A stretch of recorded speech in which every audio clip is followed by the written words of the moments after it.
তো চলো তোমাদেরকে আজকে বলি শ্রাবণের দ্বিতীয় সোমবারে কী করলাম। তো ঘুম থেকে উঠে তো সকালবেলা স্নান টান করে নিয়েছি, যেহেতু আজকে সোমবার উপোস থেকে পুজো দেবো তার জন্য।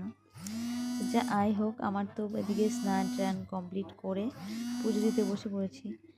আর শিবলিঙ্গে তো দেয় দুধ, গঙ্গার জল, ডাবের জল। তো আমি ডাবের জল পাইনি, তার জন্য আমি দুধ দিয়ে, গঙ্গার জল দিয়ে, ঘি দিয়ে আর জল দিয়ে স্নান করিয়ে দিয়েছি। আর অন্যরা আকন্দ ফুলের মালা, ধুত্রার মালা দেয়, ধুত্রার ফল দেয়।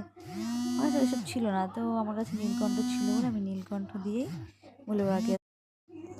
আর 5 রকম ফল, 5 রকম মিষ্টি, দই, এটা দিয়েই পুজো দিয়েছি। আর ভোলে বাবা না অত সব কিছুতে সন্তুষ্ট না, একটা বেলপাতাতেই সন্তুষ্ট। আর জল দাও বা না দাও, কিন্তু চোখের জল দিলে না ভোলে বাবা বেশি সন্তুষ্ট হয়।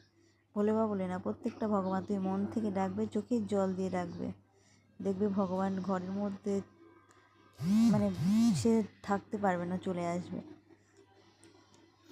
তো অন্য ভগবানের থেকে ভোলে বাবা একটু বেশি ডাকলে তাড়াতাড়ি চলে আসে, কারণ সে একটু সাদাসিধে। আমি শুনেছি, শোনা কথা, অনেকে বলে যে ভোলে বাবাকে পুজো করলে নাকি ভোলে বাবা মতো বর পাবে। ওটা আদেও কিন্তু নয়। ভোলে বাবা সে তো বাবা, সে কী করে একজন বরের জায়গা নেয়? হ্যাঁ, সবাই চায় যে তার মতন বর হোক, কিন্তু কয়জনই বা পায়? মা পার্বতী তার মতন স্বামী পেয়ে সত্যি ভাগ্যবান, যে তার মতন কেউ তাকে ভালোবাসে। আর আমাদের সবার জীবনটা সেরকম মানুষ হয় না, জোটে না। তো কী আর করার, যাকে পেয়েছি তাকে নিয়েই সন্তুষ্ট থাকতে হবে। আর তোমরা কারা কারা আজকে সোমবারে শিব পুজো করলে কমেন্ট করে জানিও। আর হ্যাঁ, আমার এই পুজোটা কেমন লাগলো তোমাদের সেটাও একটু কমেন্ট করে জানিও, যে আমি আজকে পুজো দিচ্ছি কেমন হয়েছে।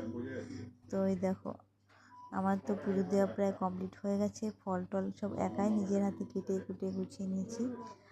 আর ভিডিওটা তোমাদের ভালো লাগলে একটা লাইক কমেন্ট করে দিও। ততক্ষণের জন্য ভালো থেকো, সুস্থ থেকো, আর দেখা হচ্ছে নেক্সট ভিডিওয়ে। Tata, by.